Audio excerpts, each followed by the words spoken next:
I'm Hemant Mehta. And I'm Jessica Blimke. And you're listening to the podcast for friendlyatheist.com. You can now listen to all of our episodes and see show notes at friendlyatheistpodcast.com. Recently, Ray Comfort, who you all know because he made a video about bananas and how they're the atheist's worst nightmare, and not too long ago, he made a movie called 180 about why abortion is a totally horrible, horrible thing. Well, Ray Comfort just came out with a movie called Audacity, and this is one of those video on demand. You could download it for $20, and that's what we did. Jessica and I both downloaded this movie. We watched the movie, and we are going to discuss it with you guys for the first time.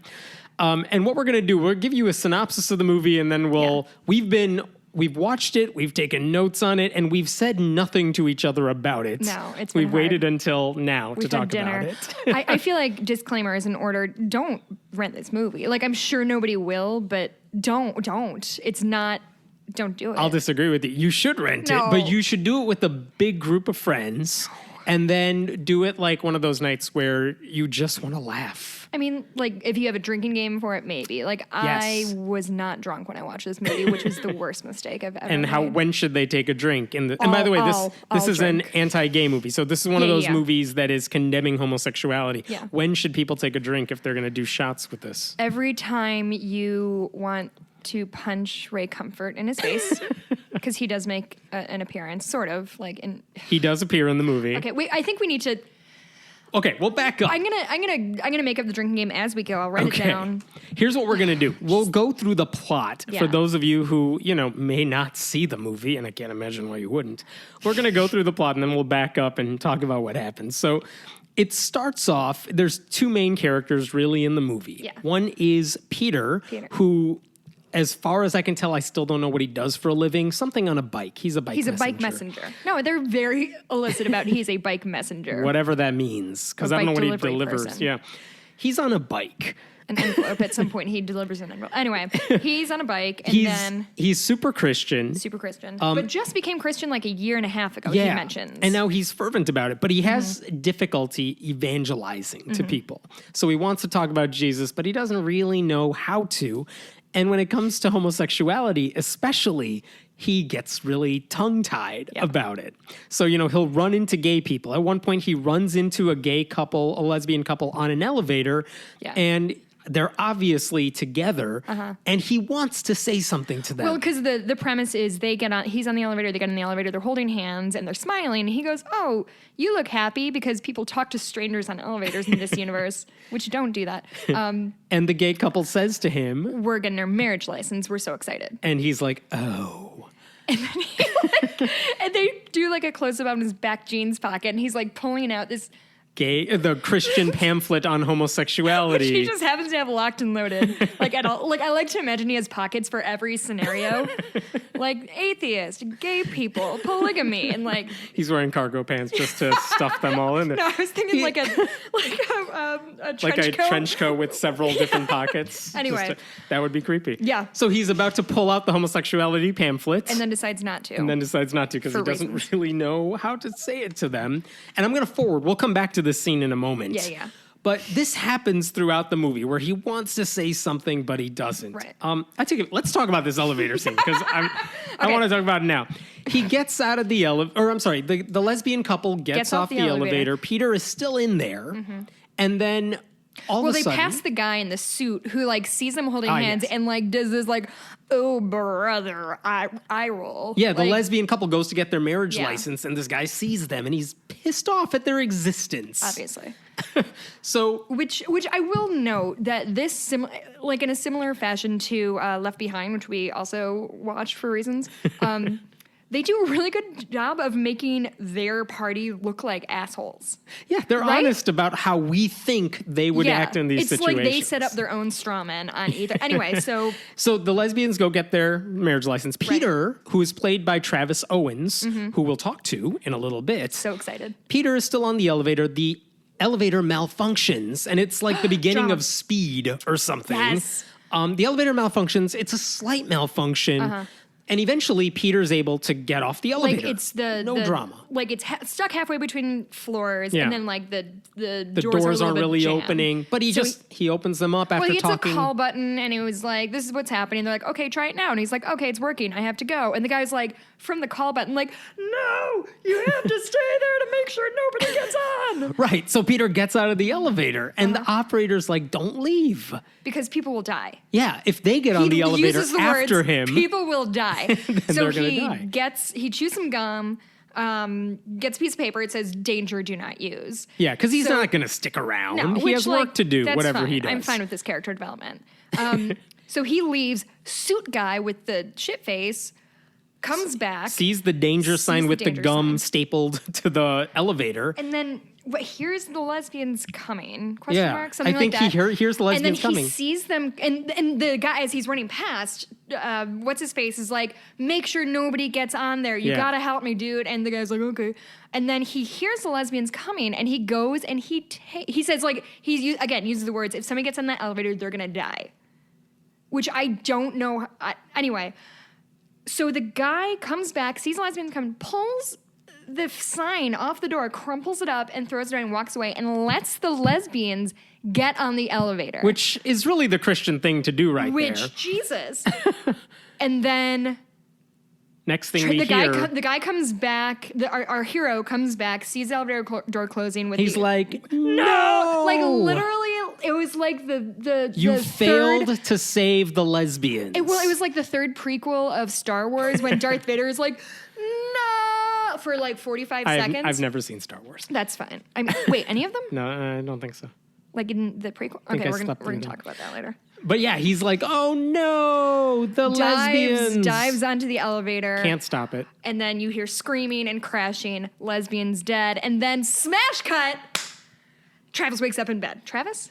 Peter is the character. Is Travis the actor? Travis is the actor. Okay. Peter wakes up in bed. It was all a nightmare. Okay, so... Which I don't, like, the emotions I felt when he woke up in bed were both, like, horrified and relieved. Because I was like, if this is the ride we're getting on, that people are dying in elevators, like, I'm 1,000% on board for this movie. So obviously, this is all a giant metaphor that the Christian was supposed to save the lesbians from impending doom. He didn't do it, and he let the lesbians die when he could have saved them. Yeah. There's our heavy symbolism right there. Yeah. No, I mean, I hate to grant this movie any merits, but it's after watching this movie, I'm like, if they actually feel that way, if they actually feel that, like, saving me from hell or whatever is like saving me from, like, crashing an elevator, like, I mean, I get why they're, like, all up my ass about it, but... Because you have to save them then if that's like, how you feel. If they really go home feeling Right. that guilty, that, like, my friend is gay. Penn Jillette from Penn and Teller, he's answered this question. Someone's asked him, like, how do you act when someone gives you a Bible? And they think he's going to be mad about it because he's an outspoken atheist. And he says, I appreciate it because I know that if they really feel I'm going to hell, I appreciate that they're giving me a Bible and reaching out to me like this because they want to help me. If the stakes are really that high, then, like, of course you're going to do... Anyway. Okay, so he's in bed. Wakes up. Wait, didn't it start in the comedy club, though? Oh, yeah. So there's a Inexplicable Comedy side Club? story going on here where Peter, the character, is in a comedy baffling. club. His friend is a stand-up comedian who is apparently funny, but I didn't catch any of the jokes. Okay. It wasn't... As someone who has done stand-up comedy, what'd you think of our stand-up comedian friend? First of all, I was baffled by his existence in the movie. Because he doesn't fit into the plot did not line. drive the plot He's like anywhere. a friend of Ray Comfort's who they wanted to just stick in the movie. I will say his impersonations, which is all his stand-up. It wasn't his stand-up is just... It was just impersonations. Impersonation after They impersonation. weren't bad. Like, they're kind of funny. Yeah. But, like, I mean, they weren't... Like, they were spot-on impressions. They like, were good impressions, there was no writing but what the hell around it, does that have to do with which anything? The writing in this... I mean, you and I are both human beings who make our living as writers. Right. How offended are you by the writing of this movie? Because I was... Like, my heart hurt by just, like, and I don't even write screenplays. There was no plot to this movie. Right. That elevator scene we just talked about took about, let's say, 10, 15 minutes all together. Yeah. And then when they moved on to the next scene, it's something different. So he... Well, so I want to just mention one thing about the So this elevator scene, he gets so disturbed by it, and he wakes up. So we'll keep going. He wakes up from the nightmare, and he's like, I should not be letting that happen. I should have saved those lesbians from the elevator, even though that didn't happen in real life. And the next thing he does is goes online to search, how do you talk to people about homosexuality? And then he says, how do you evangelize to homosexuals? And guess who he finds on Google? Ray fucking Comfort. Ray fucking Comfort. So he finds Ray Comfort videos, and all of a sudden... and watches them we in do their a supercut entirety. of Ray Comfort talking to random strangers on the street, which is what he does, where Ray Comfort is asking random strangers about homosexuality. I was squirming in my seat watching this. It made me so uncomfortable because these questions that he's asking these poor people were awful. And like I wrote, wait, what did I write?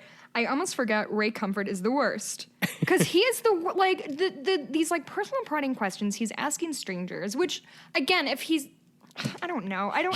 When he talks to people, he basically it. says, "Can I catch you on camera? I'm going to ask you a series of questions," and they use always a really say yes. Unflattering camera angle because he films like from a hip. But so it's all basically, chin. the whole thing is he starts out like, "Are you born gay?" And everyone pretty much is like, except for one gay guy. Except for one gay guy who said, "I chose to," whatever. But most of them are like, "Yes, you are born gay." And then Ray Comfort kind of turns the tables where he's like, well, are you a born adulterer? Are you a born wait, okay, I have a question. Are you a born fornicator? Is fornication, this is such a softball question. Is fornication different from just having sex? No.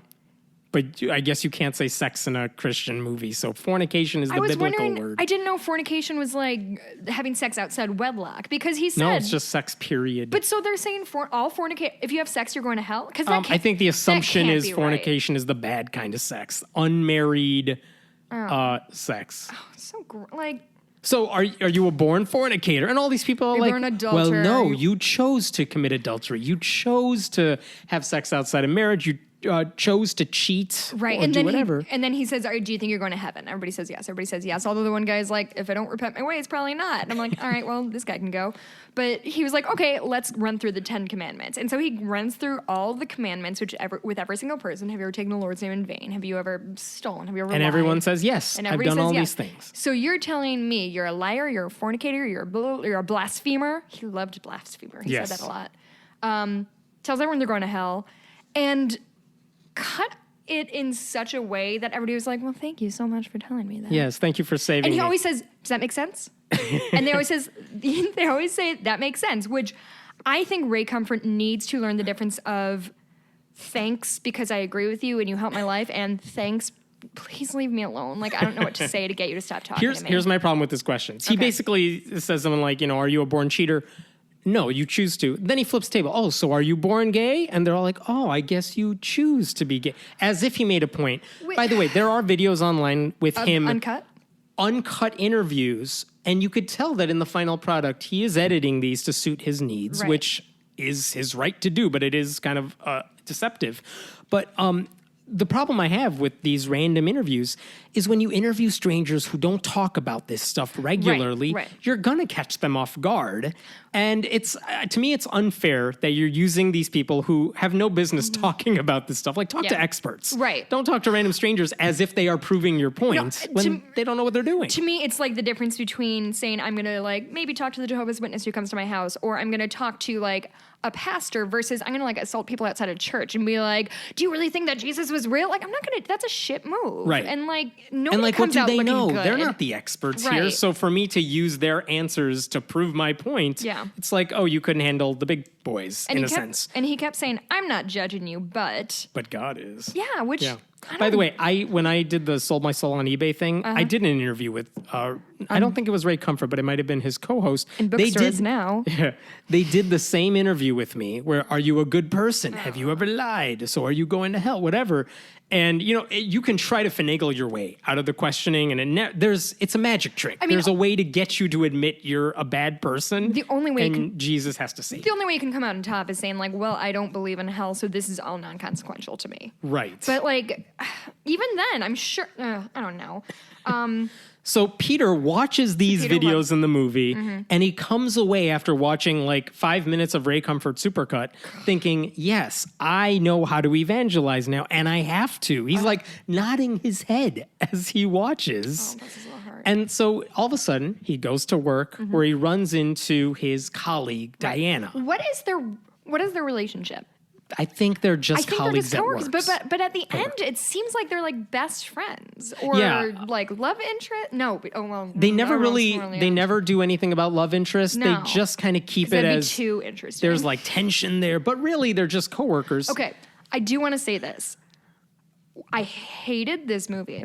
I did not enjoy watching it. However, I blame the writing and the direction. I found the actors kind of winning in this movie. I thought they were likable. Yeah. And like when they had little like moments of like bad jokes, it was tacky, but I thought they were really winning. They did well with the script that they had. They did. And that's not just because we're going to be talking to the actor. I would be saying that anyway. I found them winning, especially the lady person.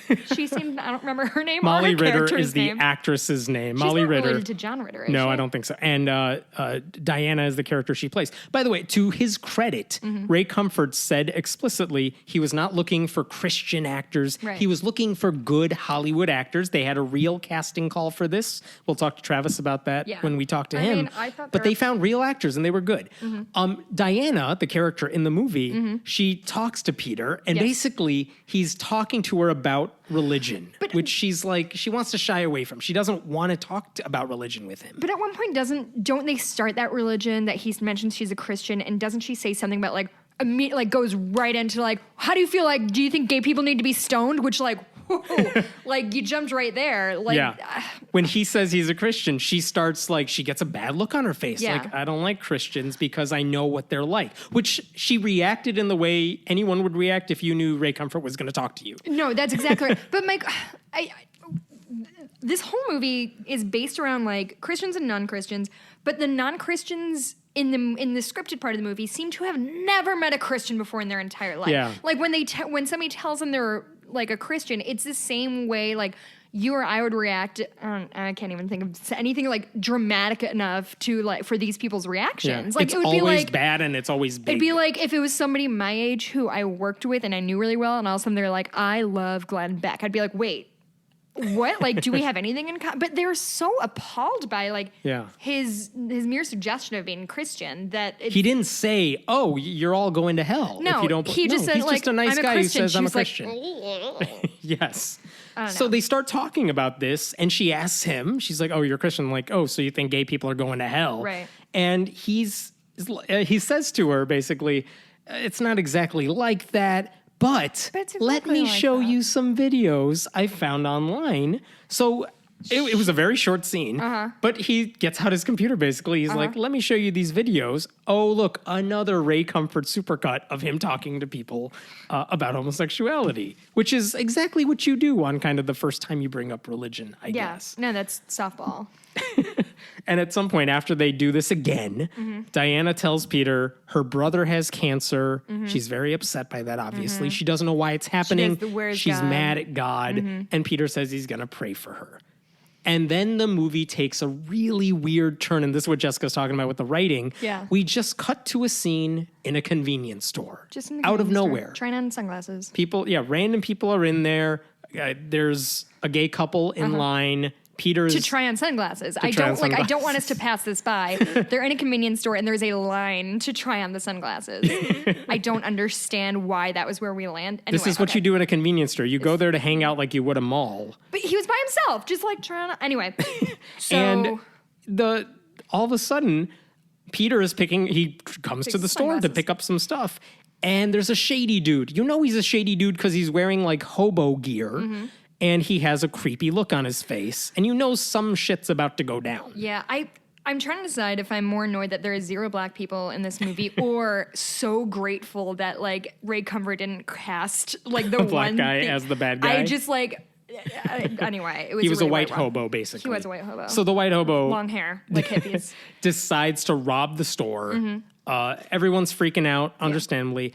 Peter's stand-up comedian buddy... who this is his only purpose in the film, is in the car waiting for him, realizes this is happening. Like, oh, there's a robbery going on in the store, and I'm in the car outside. Let me text Peter's coworker, Diana, and tell her Peter's getting robbed. Not It's serious. Like- There's a gun. Pray! 4 exclamation points. Yeah, he's hiding in the car, by the way. He's not doing anything No. useful here, I mean, I want to think that he also called the police, but I think he text messaged first.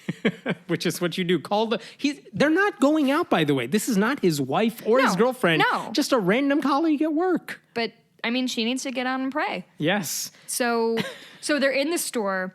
The guy is like going crazy. Like the cops show up, and so it's Peter and then the gay couple, and they're like all on the ground, and this is all happening, and everybody's screaming and yelling. There's a woman. Robert is shocked, by the way, when he hears sirens. Like, who called the police? Because I don't this know, makes literally no anybody? sense. Yeah, right? This is what everyone's trying to do. So he takes a hostage. Yeah. He takes the woman The woman. who's in the store, one of them, I think, takes her hostage, comes outside to the cops and says, if you come after me, I'm going to shoot her. So, but before, like, this is the excellent screenwriting. So before, when they like drop on the ground, Peter knocks a can off a shelf. And by the way, the sound editing, which I know isn't a thing I should care about, but I can't help it. Like, he knocks a can off the shelf and it makes zero sound. It just like falls into oblivion. Which I only bring up to say he looks at the can. Peter he's like, sees the can. We get a close-up of the can. It's spinach, by the way, because he brought up that he likes Popeye, so it has to be a can of spinach. Oh my God, I know. just got that. You're welcome. No. You're welcome. So he grabs the can of He spinach. says, shoot me, don't shoot her, shoot me, shoot me. Oh, right. That so was his, like, the this hostage save takes the cat the moment. girl, and Peter says, don't shoot her. Don't shoot anybody in the store. Because you'll Shoot have to me." answer to God Yes. is his first thing. And then he says, shoot me. And then he gets a gun to his head. He's like, no, don't shoot anybody, which... That's fine. I mean, I'm fine with that response. I would probably do the same thing. So anyway, Don't Robert's shoot outside. anybody. Don't shoot Or anybody. don't shoot me. So Robert's outside, hostage. The police have no idea what to do. They're just standing there. They're just standing there, kind of yelling. And then Peter gets the can, clobbers the guy along the head. He falls. Doesn't clobber it. He throws it. He I lobs, thought he, like, lobs the hit can him. at the guy's head. And a can of spinach knocks the robber out cold, apparently. Yeah. And that's it. Peter Yeah. saves the day. Saves the day. And then the gay couple comes up to him afterwards. Oh, before we get to the gay couple, not only does the stand-up comedian friend in the car text Diana, he's okay, and she starts praying for him. My favorite part is Peter texts Diana, and he's like, we got the guy, or like the robber's down. And then sends like a series of funny clips of Selfies. him He's taking selfies. with the can of spinach, like, I'm hitting the guy, which like with that's the a robber in the car. traumatic event. But He almost died, and he's like, let me take a happy selfie with the robber in the car. And the cops let him. yeah, they're Like, fine this with is the most normal thing ever. Which this is, I think, when I wrote down like, what is the relationship between these two people? Like, are they between him and Diana? Are they?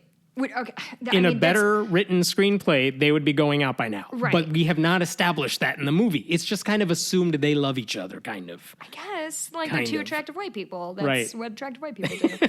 Is it? I don't know. I'm not one. So at this point, the gay couple comes out to Peter. Yeah. They say, thank you so much for doing that. We want to bring you out to dinner. Yeah. And which is very nice. He's like, I got to drop my friend off. I'll meet you at this restaurant. And so they all meet at this restaurant, all three of them. And I don't know, how does it come? He said he brought up being Christian. I think the gay guys asked him, why did you do that? Why did you risk that's your exactly life what to it is, save Kevin. us? That's exactly what it is. And Peter said, it's because I'm a Christian. Christian. That's like what you do.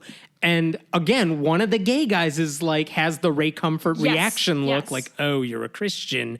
So you probably hate the fact that we're gay. So, and he does, okay, so that guy's clearly set out to be like straw man bad guy. And yeah, like that initial reaction is kind of shitty, but like, what's his face immediately begins like, again, with the pamphlets on Yeah, pamphlets Peter on has pamphlets pamphlets on him. all over the place. And he like starts bringing them out like, it's not me who hates gay people. It's like, you have to do God this. hates gay people. And Right. so guy A is like mad and how dare you? Which like, yeah, I don't know. If I'm there with my partner and the guy is all of a sudden like Giving me a pamphlet telling me why I'd I'm be going to like, hell. Thanks for saving me, but bye. Yeah. And that's what he does. He leaves. And he does say to his partner or husband or who they don't really establish Yeah. that if you better not bring any of these pamphlets into our house. Which I'm sorry, I'm kinda- still on his side.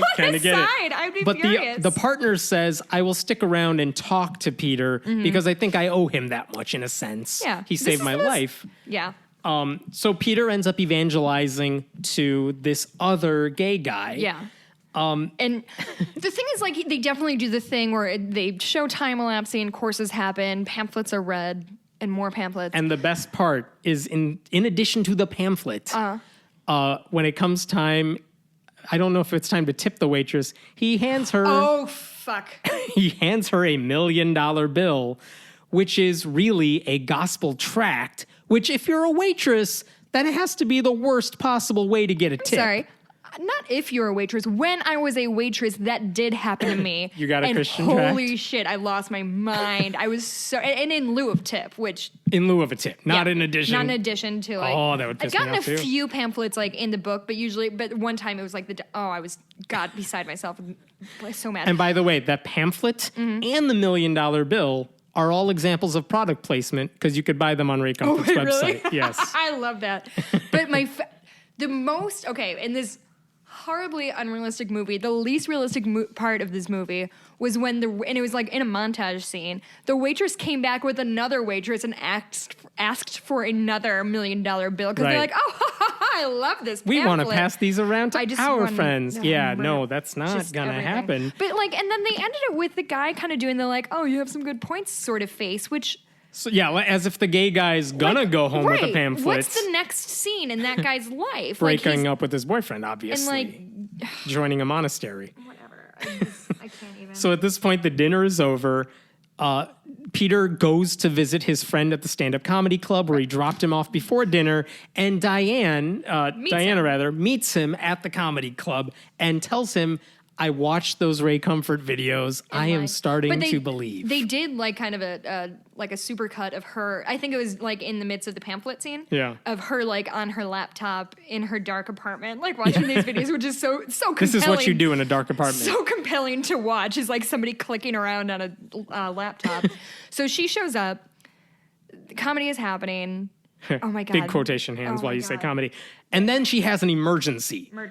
Someone texts her. She has to go home. It's about, and you hear on the other side, it's her sister-in-law, brother isn't doing well, you need to come watch the kids. Right. So she runs. Takes her car, which has very little gas, starts to drive home. And at some point in the middle of this, few-minute drive to home, her car runs out of gas. But she passes a guy hitchhiking. Yeah, there was a guy. She passed him. And she stops because the car runs out of gas, doesn't know what's going on. And she starts texting people like, I need help, whatever. And crazy hitchhiker dude comes up and starts banging on her window like he's gonna assault her, basically. And she's screaming, As trying you to would. call, being the most reasonable human in the world, trying to call the police, doing whatever. Like, crazy man, just like trying to break into my car right now. The guy's lines. The guy's lines, by the way, are like, Yeah. Like crazy in the script, yelling. it clearly said yell. Like muffled yelling, Yes. indistinguishable. The guy picks up a rock, breaks her car window with alarming ease. Like, it was very way too easy. Like, it shattered like pane glass. It was awful. Yeah. Pulls her out of the car, and it turns out she had been on a train track and somehow didn't know, and he was pulling her out to save her from the train. So you see, Hammond, she thought he was trying to be mean to her and thought he meant her harm, but really he was saving her. Yeah. You may not listen when someone's pounding on your car like that, and they may seem mean, but if you don't listen to those people who really have your best interest at heart, you're going to be in trouble. Which is so, like, I don't know, victim blaming is the right word, but, like, a person who's having a normal reaction, a normal response to a thing, but, like, little girl, you didn't know what was best for you. This guy knew what was best for you. That kind of, it gave me shades of that. By the way, all of this that we're saying, this is not our interpretation of the metaphor in the movie. They literally had a news camera come on afterwards, and they show a scene of like the news saying, this man saved this woman from the train tracks. And then I wrote this down. They literally said on camera, I hope I'm paraphrasing this anyway. You may try to save someone and they won't listen, but you have to do it anyway because these things may not end well if you don't. They may not like you at first, those people who are being saved, but they will appreciate what you've done for them. Basically, they laid out the metaphor, threw it on you in case you weren't smart enough to pick it up. And we cut to the final scene. Diana wakes up in a hospital. Wait, I'm sorry. Okay, I know that's the final scene, and I know that's a really important place to get to. But before we do that, when he's in, I just need to talk about when he's in the comedy club, and something happened. That the guy comes on, and there's a premise at part of it. He was that the comedian friend said to our hero, "When are you gonna do stand up?" And he was like, "Oh, maybe next week." By that I mean never. Which whatever. Right. So Peter is an aspiring stand up, but he's never gonna do it. But he's afraid or whatever. So the guy comes out and the host, the Australian imitation guy, leaves the stage. The host comes out and was like, our headliner is late, so we don't have a headliner. Which is weird. Listen, I have not been doing comedy very long, and I'm not prolific at it by any stretch. But that's not what happens. You're not like, we don't have a headliner, we're done. And then and then offer free dinner to anyone who wants to come on stage to fill time. But I mean, as soon as he was like, oh, there's no more show, people are like, how dare you? I want my money back. Which you didn't pay money to get into that show. You just bought drinks, first of all. So somehow Peter ends up on stage to fulfill a lifelong dream. Which why is this in this movie? And he's like, oh, I see you guys like imitations because everybody has imitations. I can do an imitation of Russell Crowe. Russell Crowe. And literally he steps next to the microphone and goes, "Are you not entertained?" Unquote. And that's it. And people lose their shit. It is the funniest thing which I guess I'm confused about many things in the movie. I just don't get his journey. Really? What is... He's been thinking about doing stand-up comedy for a long time. When he finally gets his big break, it's a 2-second imitation. That's fine, but that's not a set. Okay, Hammond, what is this movie about? So we got a few minutes, but... No, I need you to... I can't give you an answer. There's no answer to the movie. Diana gets up from this hospital coma that she's in because crazy man assaulted her. I don't actually know why she's in a coma because she was saved. But she wakes up from the hospital and Peter's there with flowers. What is the relationship? Yeah. And she tells him she's been reading the Bible. And by the way, we finally get a picture of her home. And it turns out there's a picture of Diana with her lesbian partner. Bombshell. It turns out she's the lesbian who needed to be saved all along. And all of a sudden she switches sexual orientation because Peter's in the hospital now to save her. And Jesus saved her. And now they're all in a happy relationship. I watched it with my fiance. And I don't know why he watched it with me. He's, bless his heart. And he just said when the credits are rolling, I'm just so angry right now, which I think is the only real response to that. Because it's not a fun, bad movie. It's the same thing as Left Behind. It wasn't a fun, bad movie. It was just... Although in hindsight, I feel like I liked Left Behind a lot. There was a storyline in Left Behind. There was a storyline. Here was just a series of vignettes that weren't really connected, but they kind of were, as long as Ray Comfort was your connecting thread. Baffling. No one will ever watch a Ray Comfort movie and then say, oh, homosexuality is a bad thing. I mean, who's going to do that? The thing is, that's not... I don't think that's his goal, though. I don't think his goal... I think his goal is not to convince people that homosexuality is bad. I think his goal is to convince people who already agree with him to, go out and evangelize against more. Homosexuality. Right? That's true. That... Because I mean, he's not changing anybody's mind. He knows he's not changing anybody's mind, right? Right. I think that's probably accurate. Right? You would hope he figured that out by now.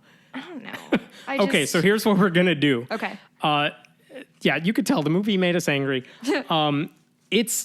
We will say in credit, and not because we're talking to him, the acting was fine. Like I said, they went through a real casting agency. They cast real actors. The acting was fine. They did the best with the script that they had. The script, weird. And so here's what we're going to do. We are going to talk to Travis, and we're not going to talk about... I don't care about his opinion on the film. It's not his... I'm not asking the actor in the film to trash your film. Well, because importantly, Travis has since come out saying that he's not religious. Right when Travis is actually very pro LGBT rights, and so is Molly Ritter, who played Diana, which is fascinating. So I think that's the important thing here, not necessarily just that he was in this.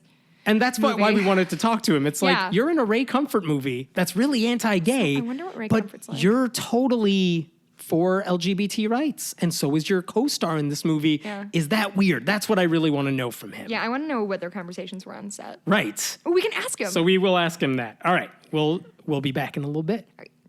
All right, you just heard our review and analysis of the film, and now we're fortunate to have Travis Owens with us. Travis Owens is an actor and comedian who stars in Ray Comfort's new movie, Audacity. The movie is about the horrible things that will happen to you if you're gay. Travis plays Peter, a very devout Christian who wants to spread the good word, but sometimes hesitates because it might be awkward. Because he hesitates, bad things happen. But what's really interesting to us is that Travis is actually very supportive of LGBT rights, which makes his appearance in this film really interesting to us. So, Travis, thank you so much for joining us tonight. Yeah, thanks for having me. Absolutely. How did you first hear about this film? Like, how did you get involved with the production in the first place? The shortest timeline that I have on letting you know exactly how I kind of came upon it was my manager contacted me, said, "Hey, I got a role that's a lead role in a pretty well produced feature," and of course you always say yes, and then you kind of look at everything, and then you do the audition. And I didn't have too much information on the film besides just the fact that it was faith based. I'm not religious whatsoever, even though I was raised very, very religious. But I just went to the audition. It wasn't unlike any other audition I've been on, and just kind of went from there. I think that's one of the questions people might have about this film. I mean, we talked about this earlier, but of the many criticisms we have of the movie, one of the things we actually thought was pretty good was the production, was the acting. I mean, this looked in a lot of ways like a real movie, and that's, I mean, you know what I mean? No, and it is a real when you talk about a faith-based film, that's not always the case. And you're telling us that from your experience as an actor, this really was the same as any other audition you would go to. It wasn't like weird or different because it was a faith-based film. Yeah, it actually wasn't at all from the point that I got into the casting room. I mean, the casting director, from my knowledge, is not a religious casting director whatsoever. So they even hired outside the church with the casting director, all the crew, to my knowledge, because I've worked with many of the other guys on my projects after Audacity to get everything kind of running, and I know for a fact that they're not religious. So the one thing I can commend them on is they actually went outside the church to do this, because it's excruciating to see any faith-based film, to me, as an entertainment lover in general. So they actually did the right thing there, and I commend them for that. Yeah, and we did speak to Ray Comfort before doing this interview, and Ray Comfort said he did that on purpose. He did want to find the best people to put together this film, because he, I think, is sick of the same production quality or lack thereof that we often see in nobody's faith-based seeing them. productions. Yeah, nobody's seeing religious things, because if you're not religious, it's just a beating. Yeah. Right, like they put their message beyond quality of writing, quality of production, quality of acting. Everything is all about the message. Heavy-handed. Oh, God. It's so heavy-handed, and you can be watching the best scene in the world, and when somebody says, "Jesus Christ, our Lord and Savior," immediately you're offended and out of the scene. At what point during this process, I mean, it's a faith-based film, which, fine. I mean, they're doing really well lately. Yeah. But at what point do you actually figure out, oh, this is what the movie's about?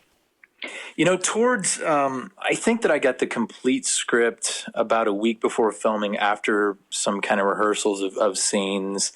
And I knew that the only thing that I knew is that the mission of the movie was, from the beginning, to open up the conversation between religious people and gay people. And that, to me, sounds like a great starting point to something. And that's as basic as it was. So I was like, I am interested in that kind of topic of discussion, and then it started to kind of form and evolve, and there were so many scenes in the movie that were even taken out because Ray himself even knew that they were too heavy-handed. So it was they had to add on scenes after the fact, and they did a lot of study cases of mixed people as far as religion, beliefs, everything like that, to kind of give their reviews of the movies, just the general population, and they as in worked they hard at showed kinda- people like drafts of the film to get input Right, and then revise right. stuff. Right. I'm really curious now what was kind of added in at the last minute.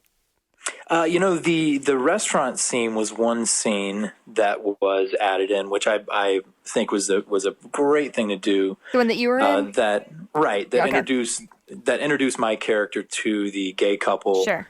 And we had that discussion where you kind of see both sides of it, although I believe honestly that it's still a bit heavy-handed. But again, I'm not a religious person whatsoever. Right. But it was And we added talked just about to this. kinda- We talked about this earlier. This was a scene where the two guys that you saved in a convenience store treated you out to dinner, and there's a discussion between you and one of the gay guys about religion and homosexuality, and a nice Right. musical montage. With the $1 million bill, which I said in the earlier one, I've gotten one of those as a tip, and I did not react the way your waitress reacted. I did not enjoy that. You know what? I was a server at one point, and if I would have gotten one of those, I would have crammed it back into their mouth. Well, I couldn't deal with it. So you did better than I did. though as far as product placement goes, that's pretty ingenious because they are Right. selling those bills on the Living Oh, yeah. Waters website. So you don't actually know necessarily the full scope of the film or what angle it's taking until kind of close. I mean, it's way too late for you to back out at that point.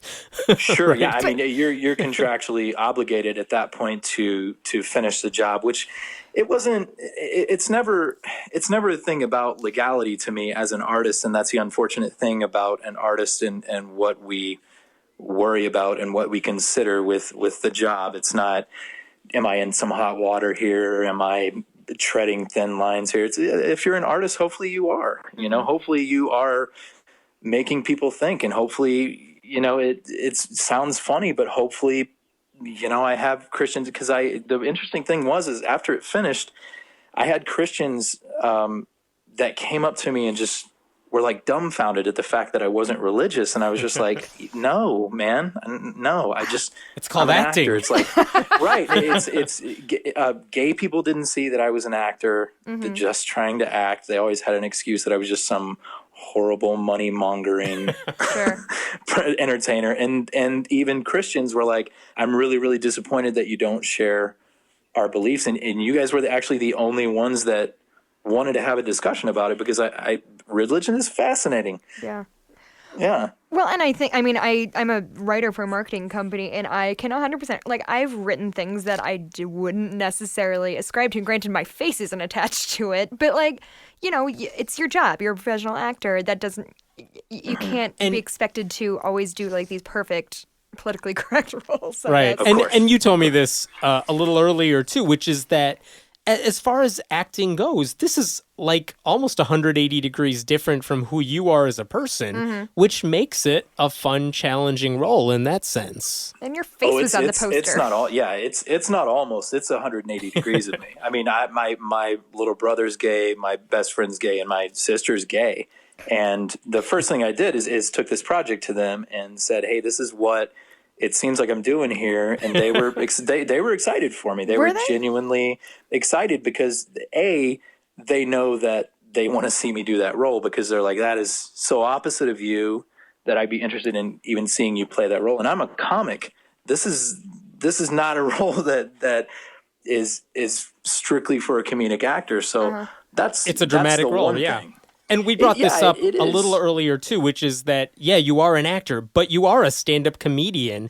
And this is one of the things we talked about, because one of the things we were discussing earlier is it seems like the stand-up comedy aspect of the movie seems to come out of nowhere, but it does play to your strengths, and I think your colleague's strengths, who is also one of the stand-ups in that movie. Right. Well, the funny thing is I would love to actually, I haven't asked Ray this for whatever reason. Maybe I just keep forgetting, but I would love to see if the reason that I was cast is just because I was a stand-up comic, because Ray himself is a very, very big, practical joker on set and what have you. So I don't know if he was kind of fascinated with that about me or not, but it was weird kind of the whole time. But there was a lot that was improv in the movie by me that I think that they wanted that aspect to be there just to kind of lighten the mood of the movie. Yeah. I really wish they had done more with like you doing the stand-up at the end, because especially if you come from a comedy background, I was like, you got up there, I'm like, oh, I'm going to see some Christian stand-up comedy, which I am really, well, really what's really excited. funny, it's really funny that you said that, because the whole room was set up to do stand-up, and Ben Price, who is a very, very religious comic in Australia, has a set that is kind of catered toward like a G-rated audience, but I go up every night here in Los Angeles at the biggest clubs out here that are definitely not G-rated. Mm-hmm. But I would label myself a PG to PG-13 comic. So when they came to me and they were like, "Hey, do some comedy," and I was like, "Okay," and got on the mic, and they would like panic. And they would run to me. They'd be like, keep it clean. I was like, I am That clean. is about as clean as it gets in LA. Right. Right. I was like, what do you want me to do? I'll keep it clean. I'm not an idiot. In the movie, you do an imitation of Russell Crowe. I'm wondering, was that part of a longer set and they just cut it down to that? Because that's the fastest stand-up set we had ever seen. But the audience loved it. And the audience loved it in the movie. The quickest victory of all time in stand-up. Yeah. You owned that room. Yeah, exactly. No, it was just a little, I can't remember. I think it was in the beginning of that script, it was just like, it was a little, hey, Peter does an impersonation or something like that. And I kind of ran some stuff by him, and I ended up doing the Russell Crowe bit. And you know what, I think it was in the script, it was a Russell Crowe impersonation. And then I improv the Russell Crowe line. Awesome. So they just wanted something Russell Crowe, but that was my realm to be in. So you're great. right. You know, They were really into Russell Crowe. you guys like A Beautiful Mind? This script just keeps getting better and better. Like, I don't know if you know, guys, but I know all of Les Mis. Right. I'm into this. No, just You guys like Godspell? Oh Did you have any personal discussions with Ray Comfort on the set?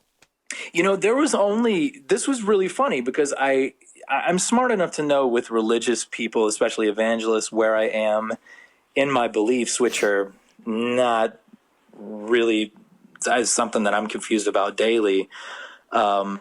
Where I am, it's like I wanted to kind of keep my distance and not talk about that, just in regards to professionalism. Mm-hmm. And I think there was one time where we were outside where he started to just kind of ask some questions, and it wasn't too intrusive at all. And he kind of like had me rate my level of belief, and I was pretty honest with him, and he just started just one-on-one kind of talking, and he wasn't preachy about anything, but he kind of, I guess he had wanted to have that conversation with me for a little bit, but he kind of that is restrained. Sort of what he didn't. does. I mean, Yeah. that is yeah, him. Yeah. Mm-hmm. Is that legal?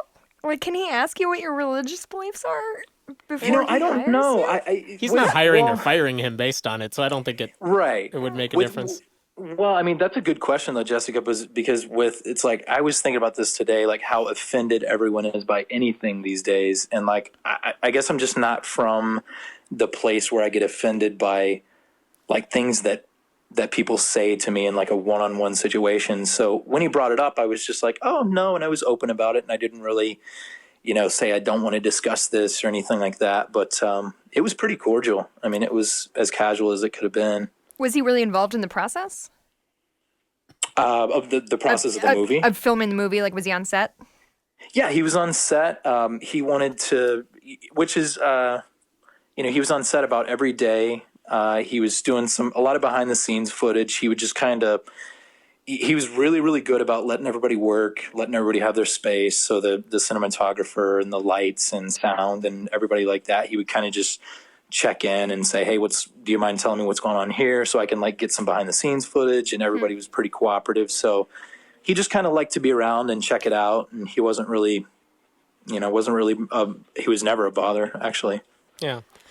How much did you know about Ray Comfort before the film, and at what point did you realize, oh, so that's who Ray Comfort is? And did you see the banana video? Got to ask about the banana video. I before the audition, my manager usually does the due diligence on what projects I get on, and that she represents a lot of clients, so she does as much as she can as far as the surface level due diligence on anything as far as the legitimacy. So she looked at that. I didn't really look at much besides like street interview stuff. But the street interview stuff I looked at was really like, I don't know what other people think of it, but it's kind of what I come to expect from somebody that says like they're very, very religious. So if you were to tell me, hey, this guy produces a faith-based film and he owns a faith-based production company, I would expect to find some videos online of that guy doing some soapbox preaching somewhere. So I didn't really, but he's got so much content out there that I can't sit down for 3 hours to find what I'm going to be offended by. Not like Do you your know what I mean? character. Yeah, though your character has watched quite a bit of it. Oh, sure. Yeah. Yeah, it's on the back of my eyelids when I sleep. So, yeah. But, so it was really, really towards the end of filming once I got, like, a whole aspect of, like what he did, what his stance on things were. That's about the time I knew that he did 180, those kind of things. So banana video, yes or no? Because that's This part is of important the to us. It's a very important question. I did see that. I did see that video, but the video to me, like, I didn't know if they were kidding. Do you know what I mean? Like, Nobody join- knows. join the club, Nobody my friend. knows for sure. He watching the maintains that it was a video, joke. Ray Comfort says it's a Yeah. joke. However, it's I not a don't joke. think it's a joke. I don't know. if it's a joke, it's like it's weird because if it is a joke, it's almost like there's a hidden genius there. You know what I mean? Because it Yeah. was so dry. It's made to go viral. That's sort Like, of do you thing. think Ray Comfort is Yeah. Andy Kaufman-ing us all? Yeah, it's got to be. But I've it's seen- got to be Jesus and Andy Kaufman. Here's my theory about that, and it is founded on nothing but my own ramblings. But my theory on that is that he made it in seriousness and then saw its reaction, and then like Sure, it's pretend a he's. joke. Oh, you know what it's like? It's like The Room by Yeah. Oh my God. I can't think of his name. Anyway, have you ever seen The Room, Travis? Yeah, no, I haven't. Tommy I haven't. Wiseau. Tommy That's it. Wiseau. It's just like this movie that was. It's notoriously bad, and it's been like shown in midnight shows and it's, like gained this cult following. This is so off the point. But it was made in a very serious in a very vein. serious way, and then he realized that people were kidding about it. He's like, "Oh, I was totally in on the joke." We're like, "Tommy, no, you weren't." Well, you I can tell you, and you can use this to the best of your knowledge for yourself. He is a very broad sense of humor. So I don't know. So I don't the know if that subtlety- helps with anything. No, it does. It does. He's all not coming he's not together. your Ricky Gervais of subtlety. So just know that. I also want to point out that when we asked Ray Comfort about you, because you and your co-star Molly Ritter, he did say this, and I want to quote this to make sure I get it right. Ray Comfort said this, knowing that you guys are pro-LGBT rights. Travis and Molly are both excellent actors and wonderful people. They are also extremely professional, and we really enjoyed working with them and getting to know them, what they believe is their business. Which I thought was a really wonderful answer. That's a classy thing to say. Yeah, it's a very classy thing for Ray Comfort to say. So kudos to him for going for merit instead of trying to find other Christians. Yeah, and I did see that, and a lot of people, especially within the last 2 weeks, especially like gay people with the ruling and on how they know how Ray stands on the ruling and things like that. It's like you do have to give credit where credit's due, and you really have to applaud someone that says something that is bigger than what you thought they were.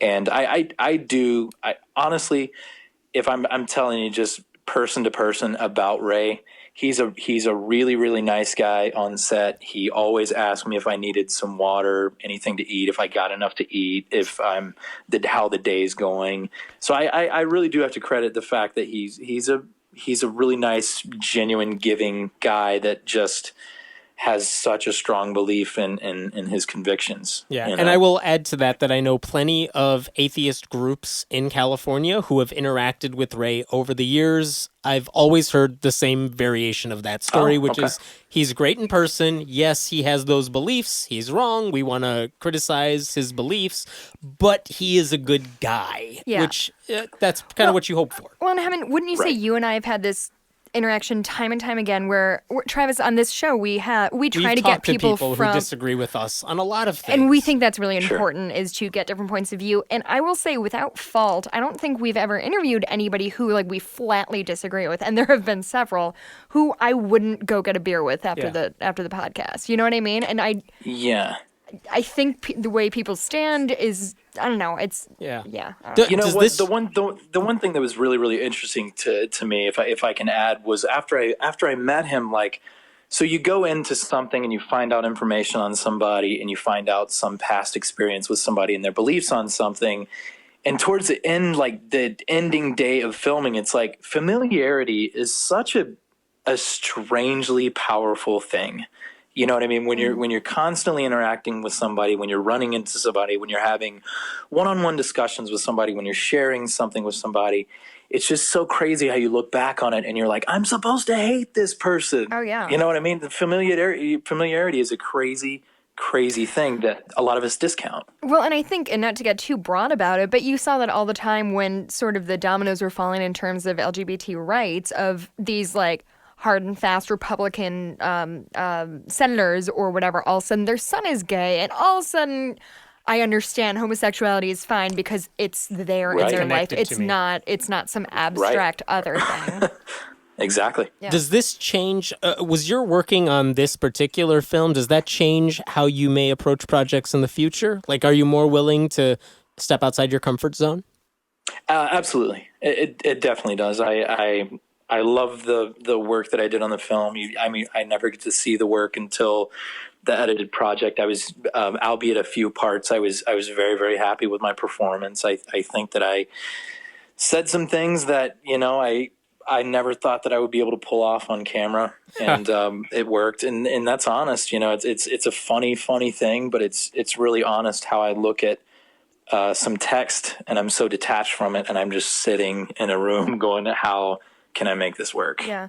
And I will say, and I said earlier when Hammett and I were talking, and it's not just because we have you on the show, but I thought you and Molly were both really winning. Like, your performances were good. Great. The movie wasn't my favorite thing I've ever seen, and there may be some things I would have changed. But no, I think that you guys... The performances were You great. guys showed up every day, and I commend you for that. Have you gotten more shit after the movie came out? Have you gotten more shit from gay people mad at this project, or from Christians who realize you're not the character you played in the film? It's specifically to answer that question, I've gotten more from gay men that are like, like, who the fuck do you think you are? Sure. with me doing the role, and it's like I'm in a weird spot because like it's like some of my gay friends, it's like it makes them more mad when I try to defend myself as an artist, and I'm like, you guys know how I feel, so why? I mean, I don't get what this is coming from. If you know that I support and you know that I retweet, and it's like, I didn't promote the movie. I wasn't legally obligated to promote the movie, and it's not something that I ever did. But it's like, it's a lose-lose. It's like the first really big lose-lose that I've ever been faced with until you guys actually wanted to have a discussion about it, which is great.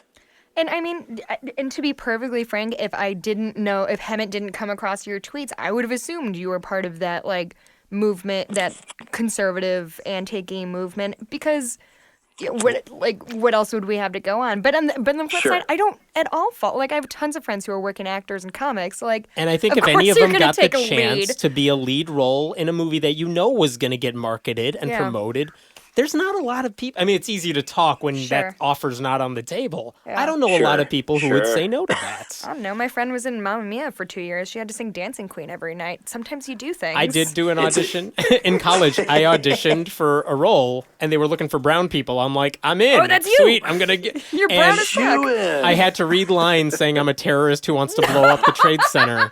There you go. No. And the only thing stopping me at that point was I have a test on the day of filming. I can't do this. Wait, hold but I thought about it for a bit. You were an actor? I really wasn't, and that was kind of the problem too. But I know what you're saying, Travis, about, I mean, this was a good role. It's a challenging role, and I think especially for you being from the comedy world, here's a chance to do what so many comedians want to do and show off your acting chops in a dramatic role. That's a hard thing to stay away from when it's on your resume. Look, I do comedy. Look, I do drama. That looks really good for anything in the future. And I'm also, that said, I get where your gay friends are coming from. Yeah, no, I completely do. I feel for you, Travis, that you are in kind of you're definitely in a rock/hard place situation that I'm not super envious of. Oh, I want to talk about your relationship with Molly. Not your relationship, but just kind of when you guys were on the set together. When did you figure out did you figure out that you were kind of like, oh, this is a little out of my element, and are we in this together? What were those conversations like? Right. Well, this is what's funny because it's like it turns into like Sherlock Holmes. It's like a detective, like on set. You're like, which one of you is the dark one? So as you're like navigating through the set, so you start to slowly like find out who you can say offensive things to. And so Molly was one of the first people that I was like, I got some kind of like subtle hint from her that she wasn't very religious. And we were open to kind of like have whatever conversation we wanted to have. And so I kind of just, you know what? We carpooled one day to base camp, and that was where we kind of like started talking about everything. And even then it's like, we both kind of like agreed to, it's not really, I mean, what do you really need to say to somebody that's religious that's like, you don't want to offend them because why? You know, what's the reason if you can just kind of be professional and kind of work in the same environment for the greater cause, you know, We should teach you our atheist handshake. That will help next Yeah, time. If you right. come to Chicago, we'll teach you the Exactly. handshake. It's really important. It was funny because when you watch the movie and you listen, like early on in the film, when your character says he's a Christian, the character Diana that Molly is playing comes right back with these questions that I've heard so many times before from other atheists, which is just that face, followed by, so you hate gay people, so you do this. And I'm watching Molly portraying that character. It's like, she's really good at this. Like, I don't know if that's in the script or she's improvising, but like, she's had that conversation before. And that's one of the I mean, for all the criticism we might give the script, that was pretty dead on in terms of the reaction, I think. I mean, it's exaggerated in some ways. But yeah, I've seen that reaction before, so I was like, both, I it's wonder where like she's both coming parts from. were exaggerated. How it's like aggressive atheist, cool Christian. Yeah. Right. It's like both of those. They were totally like polar opposites of like the extreme versions of those things, which is, I don't know. You have to dramatize it, I guess. So subtly, I guess that's what they did. Okay, here's the really big question Hem and I discussed a lot. What is the relationship between Peter and Diana? And Diana. What is the relationship? Because at first it was like they're just coworkers, and then you're bringing her flowers while she's in a coma or something. And then she's getting a text when you're in a convenience store. I can give you an exact, because this was funny enough. This was never really discussed, but I can tell you one piece of information, and you can create your whole world out of it. All right. So on set, when we were doing a scene in the comedy club, when she comes to sit with me when I'm watching toward the Ben, end of the movie. Yeah, exactly. When we're going to hug our director right before the take, because I didn't really know either what that relationship was, the director right before the take was like, "You're going to get up and hug her." A little bit more than a friend hug. Yep. I was like, but that's as far as it went. So I was like, so you grabbed her ass. Right, exactly. So it's a little more than a friend hug. That's the status of your relationship, that's not an option on Facebook, though. That's where babies come from, guys, not the stork from that. Oh my God, I just snorted on the podcast for the first time. Have you had a chance to talk to Molly since the film came out? I don't want you to speak for her or divulge anything she said to you in confidence. But you can if you want. But have you talked to her since the film came out, and has her reaction and the reaction that she's gotten in her personal life, is that similar, do you think, to your own, or has she gotten a different sort of perspective on this? We haven't discussed it too much. I just remember after the film got released, and we didn't really start like an open dialogue consistently until I started getting tweets, and then she saw it. And so she was like, wow, really blowing up here on Twitter. And then so we started just going back and forth because she supports LGBT too. Right. And so we already knew that about each other, so we didn't have to sit there and defend our stances on that. But it was just pointing out like, wow, really, things are really heightening on Twitter right now. So that's about as far as we went. Cool. And what are you going to do now? What's in your immediate future now that this film is kind of done with? You know, I'm always doing stand up around LA. I don't tour much because of acting here, but I have a comedy that a comedy sketch that I just shot with John Rohde, who was the cinematographer on Audacity. So we immediately we immediately hooked up and did a really, really dark comedy sketch that's going to be out really soon. It's based on two hillbillies that have horrible information and think that they know what's wrong with the world these days. So like real hillbillies. So, right. Well, it's two very, very big hillbilly characters that are discussing how they think that what's happening on Mortal Kombat X is exactly what kids are doing to each other on the school ground. Tale as old as time. Right. So they're like freezing each other and sticking spears through each other and turning into sorcerers. And it's just, so it's that's my world is comedy and characters and things like that. So I'm doing that now. And one last question. What do you hope people who watch the film, what do you hope they take away from it? That's a really, really good question, and I don't know if I have the most amazing answer right now, because I didn't think that many people would see the film. So it's not really, do you know what I mean? So it's not really something that you really concern yourself with when you know it's not going to reach a huge audience. You know, it's like a film is going to do, it's like this is what people on both sides don't realize that are atheists, that are Christian, that are gay. The film is going to do exactly what it was going to do anyway. It has a limited audience. It's like atheists weren't going to see it. Mm-hmm. Gay people, a few gay people were going to see it and try to show their friends, and they were going to stop watching 5 minutes through. Christians are going to love it because it's like the first thing that they've done that's like very, very well produced, albeit a few projects. So it's not really, it doesn't really have the power to like move a lot of people in a big way. It's like, I don't know, with Christians, the best answer and the obvious answer is that I hope that it does show them that, you know, I mean, gay people are, they're different than you, but I would love for it to say, hey, leave them alone, but it doesn't, you know. I would love for gay people to be like, hey, Christians don't hate you, but gay people don't believe that anyway. You know what I mean? It's like they don't. They gay people don't believe that Christians hate them. It's like you have Christians and you have assholes, and then you have gay people that are understanding, and then you have assholes. It's like they're not directly a part of the community. They're just an asshole. Yeah. Let me add to that, and not putting words in your mouth, but I would...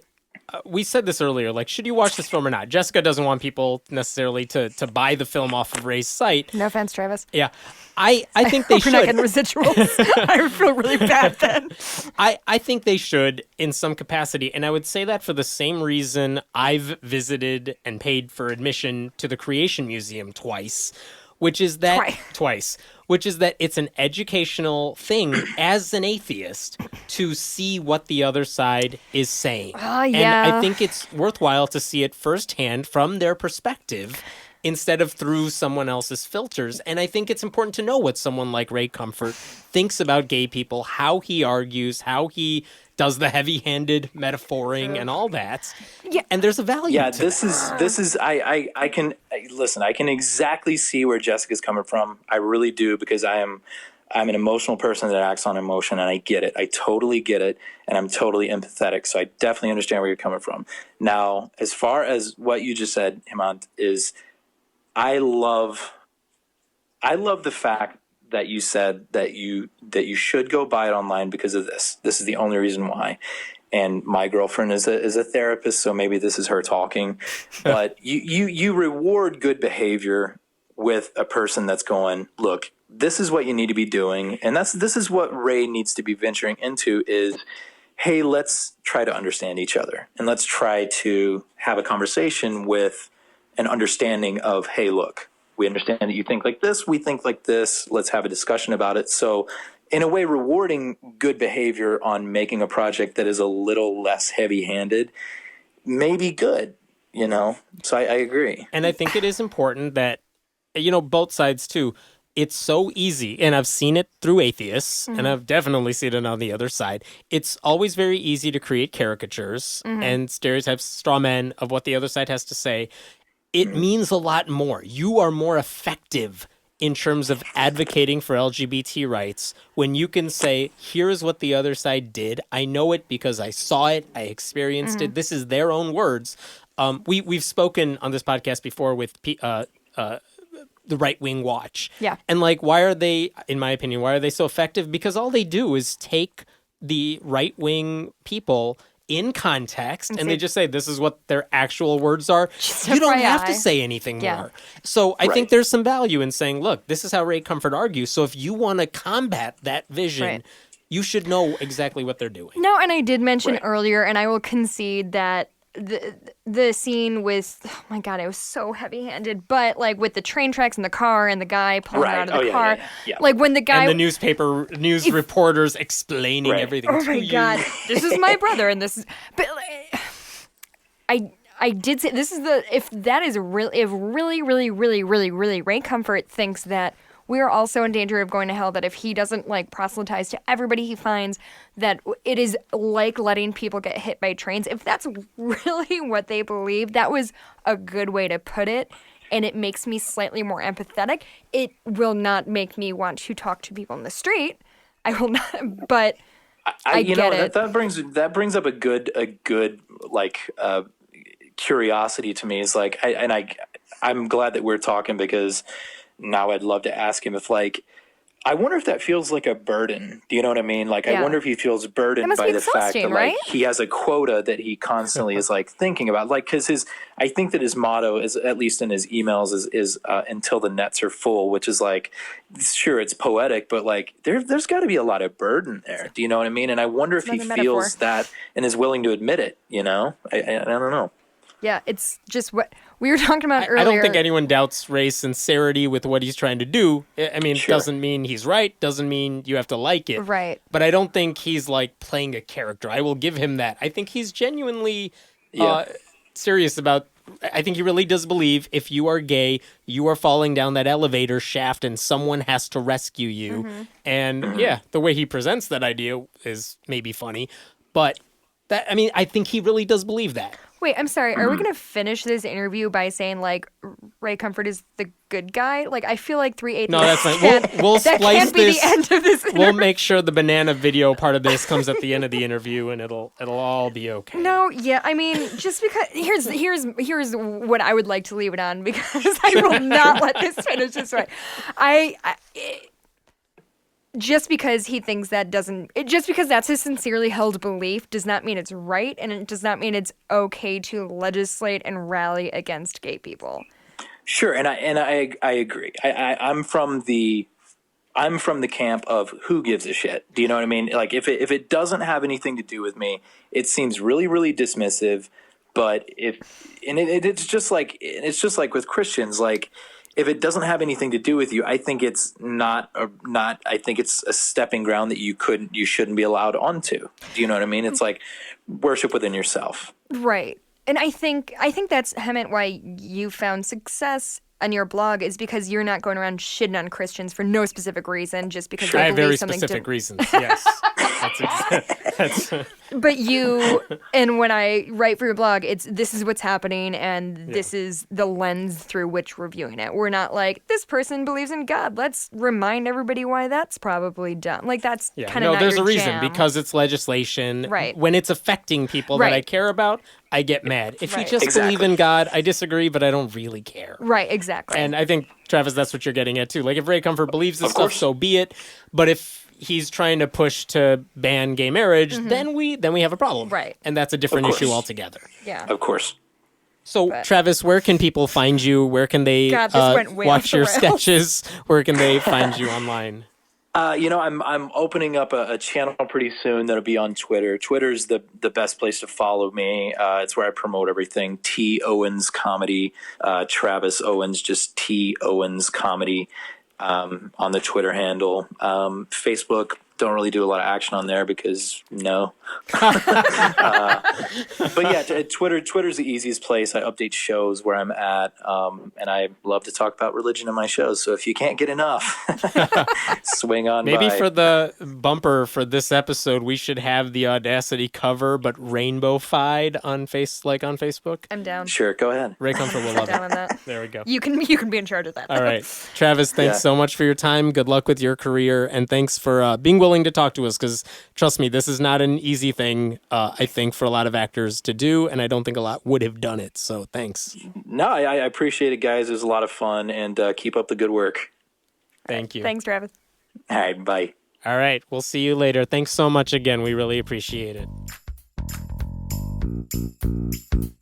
Thanks for listening to the podcast for friendlyatheist.com. This episode was taped at Cinnamon Sound Studios in Aurora, Illinois, and the music was written and performed by Brad Chagdis.